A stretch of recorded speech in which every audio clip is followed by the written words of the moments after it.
Ladies and gentlemen, I would like to announce the beginning of the International Conference on Below the Storm, 60 Years of Cross-Strait Connections.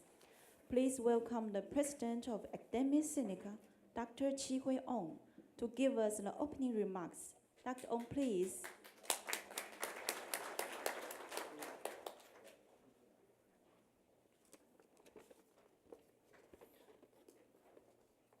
Director Ye, Vice President Wang, and Director Wu, distinguished speakers and discussion leaders, ladies and gentlemen, it's my pleasure to welcome you to Academia Sinica, and for those who are traveling around the world, also warmly welcome you to Taiwan. As you know, in the past 6 decades, cross-strait relations have experienced dramatic changes. And these changes have profound implications and also historical consequences. And most of these changes have been a subject for study with great interest. And we know that through the years, these studies have created a lot of interest not only in the region, but also affect the relationship between the U.S. and PRC. And I think it could be the most important bilateral relation in the world. Today's conference has been made possible by a very close cooperation and collaboration between UC Berkeley's Institute of East Asian Studies and the Institute of Political Science at Academia Sinica.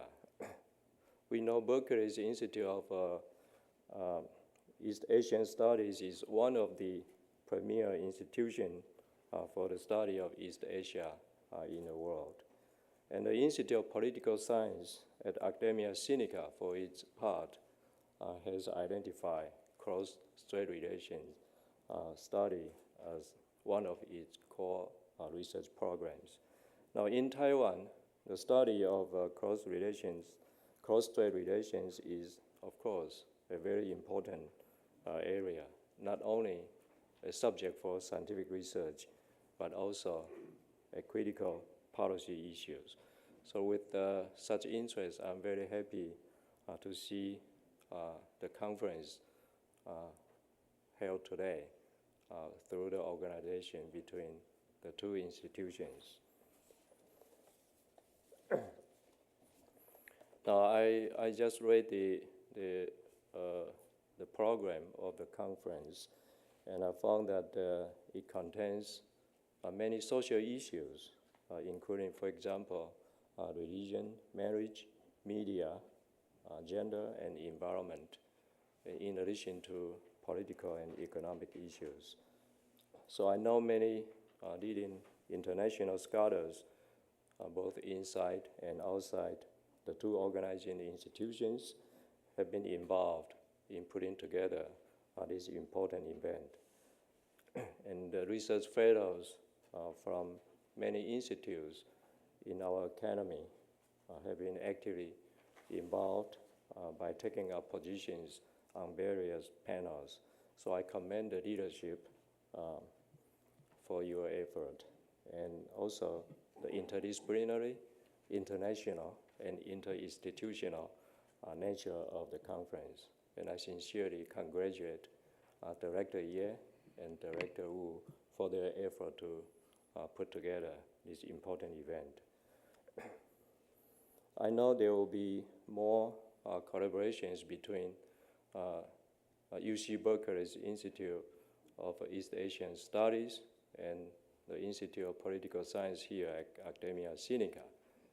And I hope we'll have more and more to come between the institution here and also UC Berkeley. So on behalf of Academia Sinica, again, I welcome you to Taiwan and hope you have an enjoyable stay here. Thank you very much. Now let's welcome the Vice President of Academia Sinica, Dr. FAN-SEN Wang. Dr. Wang, please. President Wong, Dr. Ye Wu, distinguished guest. Some of you might know that I'm new to this position, only 1 month. And I find in the past month to give an opening remarks one of the most difficult job for this new position. It is my great pleasure and honor to join you this morning for this conference on cross-strait relations. And we are very privileged to have gathered here today some of the most eminent scholars in China study. I know some of them, yeah. And to discuss the multiple dimensions of this important issue. As you know, cross-strait relations are one of the key research areas of the 政治学研究所, Academia Sinica 政治学研究所. This conference, held in cooperation with UC Berkeley, marks an important milestone in these international cooperations. As you know, the relations between Taiwan and China in the past 60 years have shifted between period of confrontation and political impasse to period of reconciliation and rapprochement. Both Taiwan and China have undergone enormous transformations in the past decades. Taiwan has made a transition from an authoritarian government to full-fledged democracy, while China has undergone a transition from a highly ideological, command-based socialist country to a market-oriented and more pragmatically based political leaderships. The geographical proximity and cultural affinity of Taiwan and China have meant that domestic political and social developments on either side of the Taiwan Strait have had enormous repercussions on cross-strait relations, with increasing economic interdependence and culture and social exchange between Taiwan and China.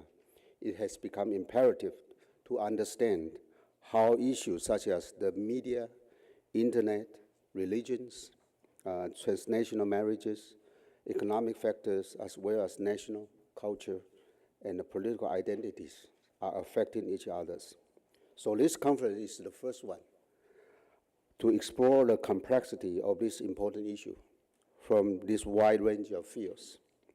I'm certain that the conference will produce fruitful discussion on the various facets of cross-strait relations and strengthen scholar exchange in the most important field. Thank you very much. Now let's welcome our co-organizer of the conference, Dr. WEN-HSIN, Director of the Institute of East Asian Studies at UC Berkeley. Dr. Ye, please. Thank you. It's my honor and pleasure to be here as one of the co-organizers of this conference in partnership with Dr. Wu of the Institute of Political Studies at the Academia Sinica. And it's truly a pleasure to see so many friends, so many experts in this audience. As I explained the other day to Dr. Wu and my colleagues here, the origin of this project at the University of California has a lot to do with our growing awareness of the need in our teaching and research to help our students and a new generation of young people to understand cross-strait relationships. That is, they come to us, our students come to us with questions. And as we, as teachers and researchers, search for answers, we realize that there has been a great deal of political thinking or policy debates on related issues.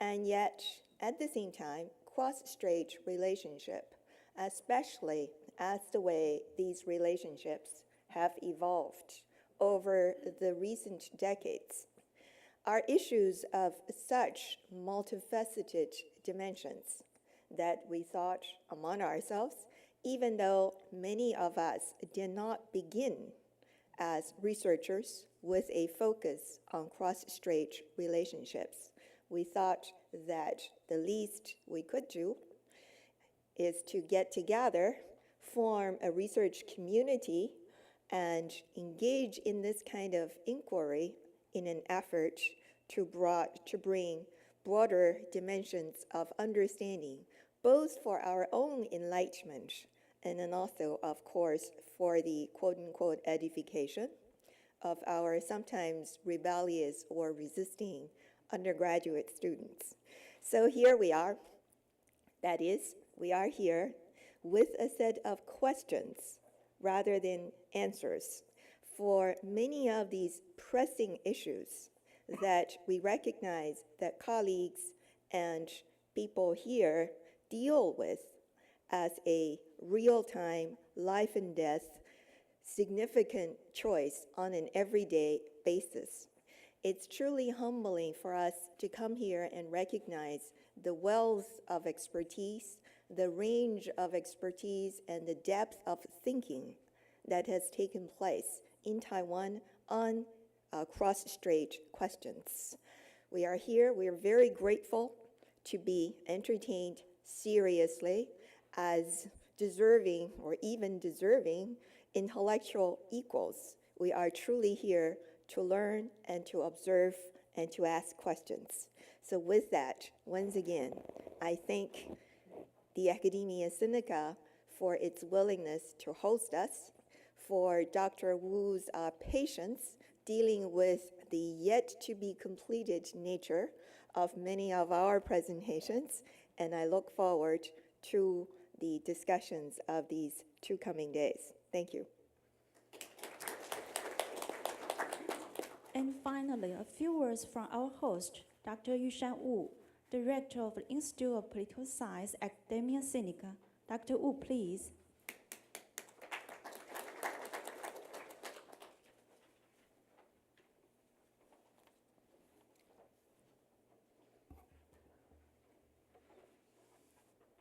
President Wong, Vice President Wang, Director Ye, our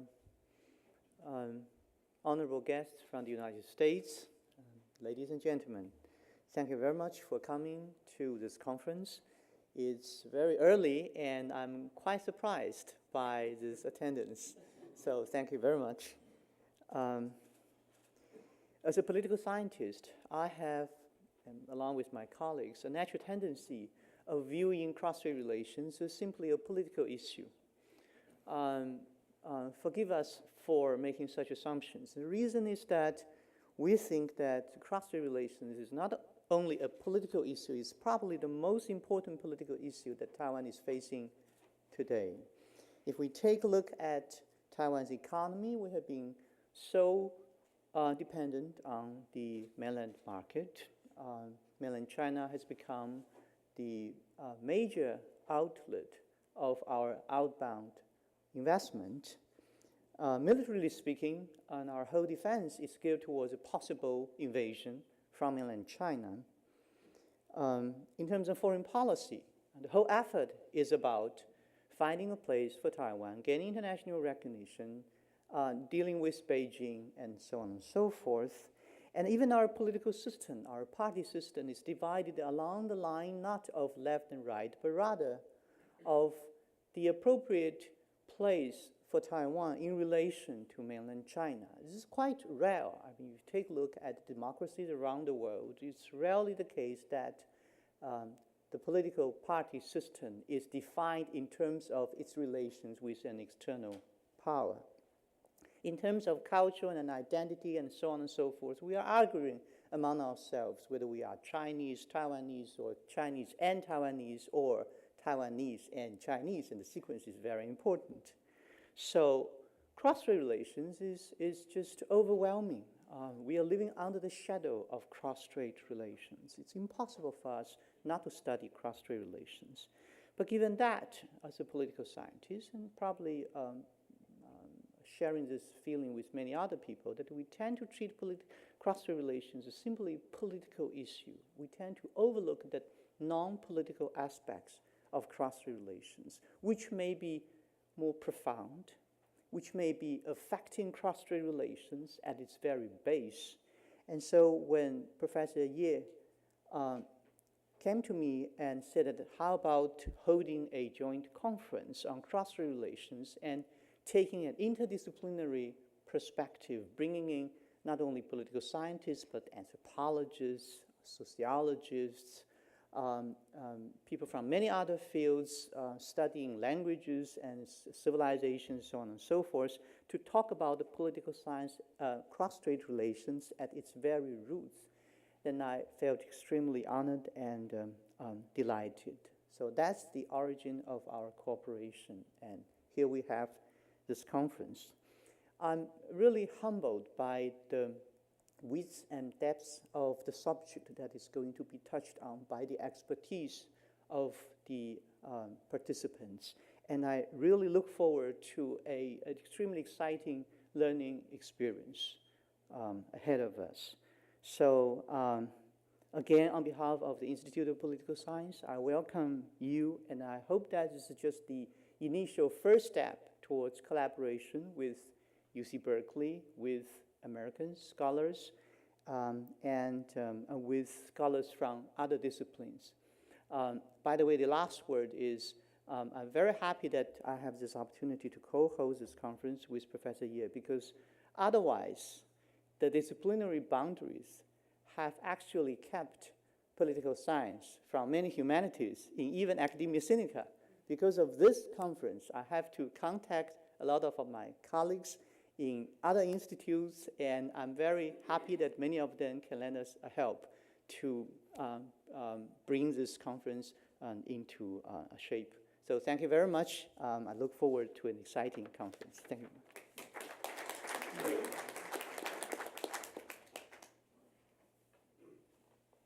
Now welcome Dr. Wen-HSIN Ye to give us a keynote speech, Mobile Horizons, Dynamics Across the Taiwan Strait.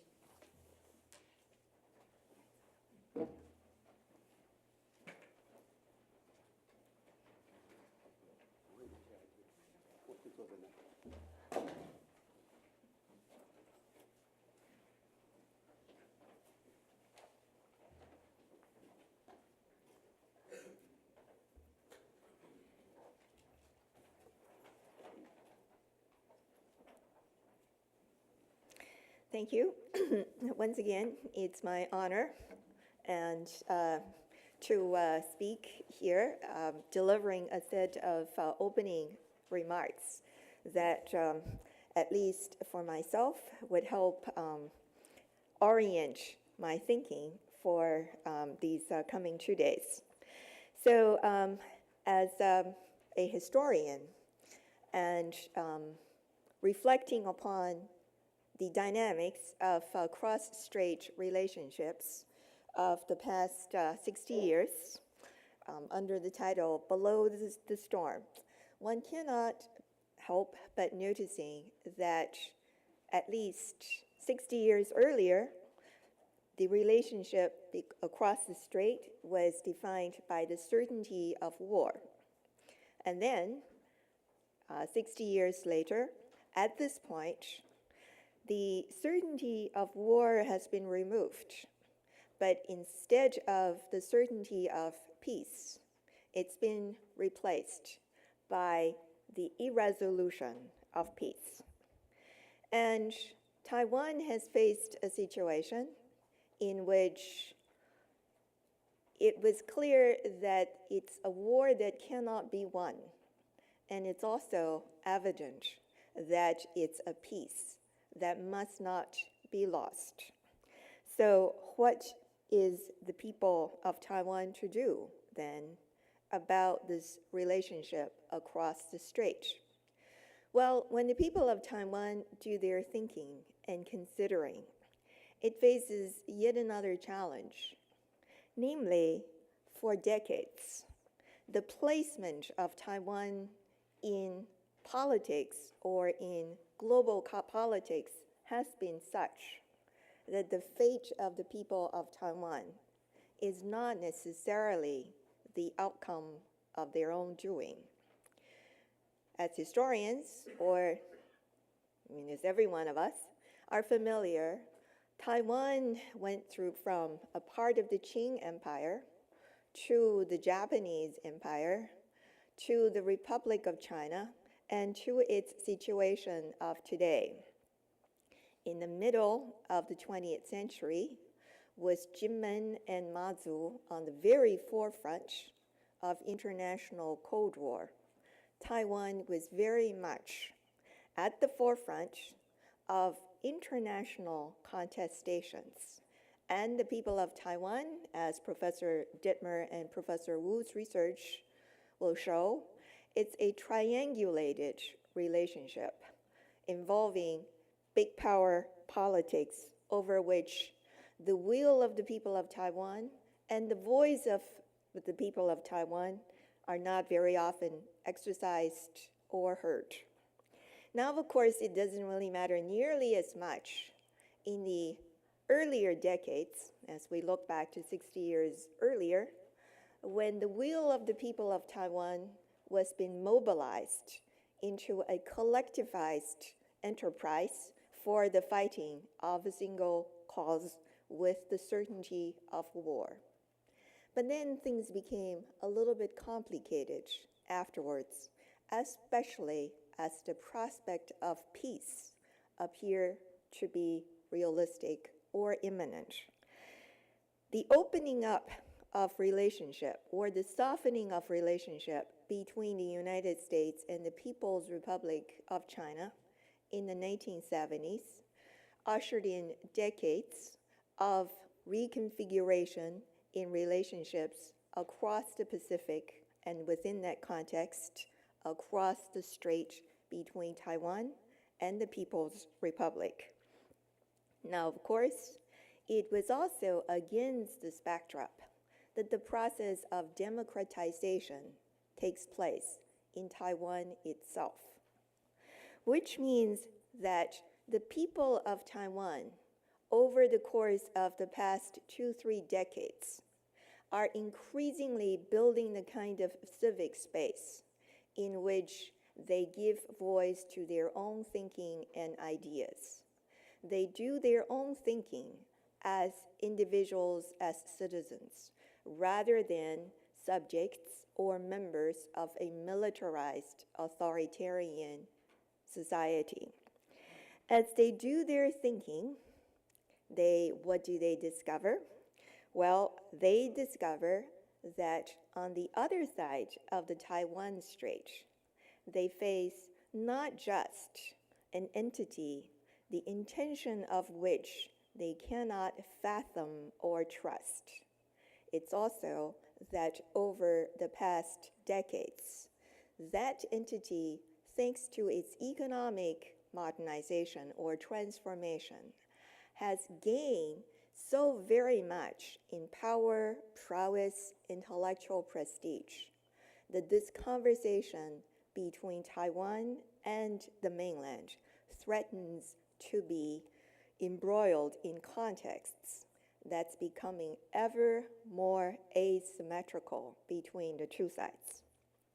Now, of course, that's only one part of the complication or the challenge for citizens of Taiwan as individuals doing their own thinking about their own future in this broad, large, complicated international context. Complicating this factor in yet another way is that, as it's well known, at least 1 million people or citizens of Taiwan now routinely take up residence in China. If we say that each one of these people has a member of one spouse, one kid, one parent, and maybe even one grandchild or a friend, we are talking about roughly 5% of Taiwan's residents taking up residence in China, and perhaps minimally 20% of Taiwan's population directly engaged in cross-strait relationships in a multifaceted way, and then also in a style of existence or in economic endeavors, which binds the fate of the people on two sides closely to each other. So facing an entity on the other side, the political will of which you do not exactly trust, the economic power of which you come to note, and realizing it's not just that Taiwan continues to be held hostage in international politics. It's also that the prosperity of Taiwan has become increasingly connected or dependent upon the will and the prosperity of China. What are the people of Taiwan supposed to do or going to do? So it's with questions like these that those of us who are anthropologists, historians, literary scholars, sociologists, and then of course also political scientists. And we are not policymakers, we are not decision makers, we are teachers, we are students, we are people interested in understanding human beings facing historical challenges and doing their very best, thinking for themselves, taking positions of responsibility, not just on behalf of themselves, but on behalf of their children, on behalf of the posterity yet to come. We notice, for instance, as we examine this situation of relationship across the strait, that there are connections or cross-strait dynamics affect people in everyday life on an ordinary basis in things like cross-strait marriages, in things like Jinmen's decision or debate about whether to build a bridge or whether to turn itself into a casino or a museum, and in how the people on either side of the strait do their worship, connect their ideas of ancestors, watch their films, eat their fish, or decide whether the stuff imported from the other side of the strait, whichever side that might be, comes in legally or is directly connected with issues of political or official corruption. So with cross-strait relationships affecting power dynamics on so many aspects or in so many aspects in people's lives, that is, with this relationship becoming so diffused politically and yet experienced so extensively on an everyday basis, how are we to understand this set of power dynamics in connection with the vision, the policies, the negotiations that have been taking place for a long time by dedicated groups of policymakers, of stakeholders in multiple nations? I mean, in that regard, it includes experts on Taiwan, in the United States, in China, as well as other countries in the Asian Pacific region. So we come here, or I, for one at least, with two sets of questions. My first question with regard to Taiwan is simply this. That is, with visions, ideas, and policies being pursued over time, and these are visions, ideas, and policies which take place in institutionalized contexts, at think tanks, at centers of academic research, at policy formulating councils. With all of these ideas taking place, in what way today do these ideas and thinking draw upon the experience of people on the street on an everyday basis? In other words, to what extent can we say, or can we hope to see, or is it necessarily a good idea for us to see or to desire that visions, policies, ideas at the top level or at the international level, at the state-to-state level, also address experiences, sentiments of people on the street on an everyday basis? Or assuming that it is a good idea, how does it take place?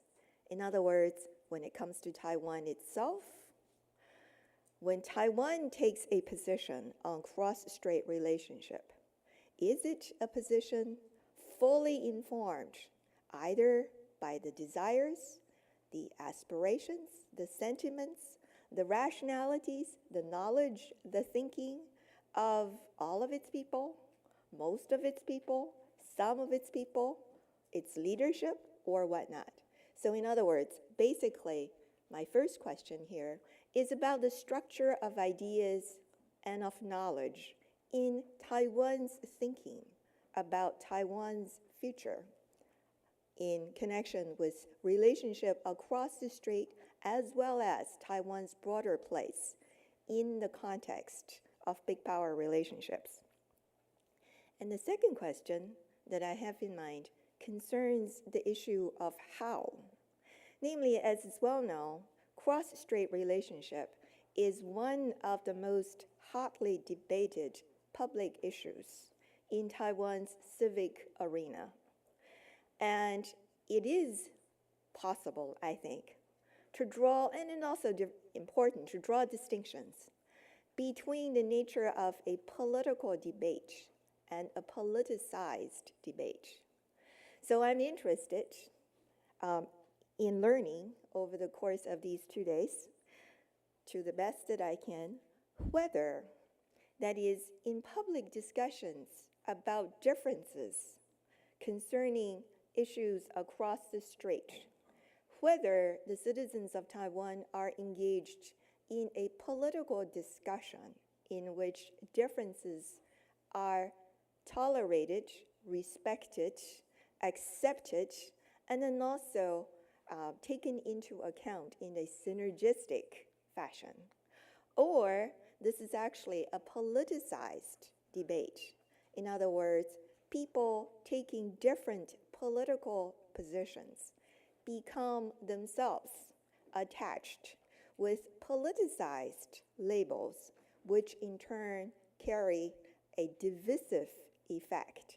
And it's for the purpose of inhibiting or forestalling further discussions rather than promoting such discussions. I believe that both of these issues are important, especially given the fact that Taiwan is such an aspiring nation state as well as an emerging democracy. The maturity of Taiwan as a democracy is being put to test by one of the historically least fathomable question, namely cross-strait relationship. And it's with these two questions in mind that I would like to anchor my understanding of the nature of cross-strait debates as well as dynamics as the people of Taiwan do their thinking, do their voicing of their viewpoints below the multiple layers of storm, which has been over the heads of the people of Taiwan for many decades. So once again, I thank you for the privilege of this opportunity to share these thoughts with you as well as to share my questions. Thanks.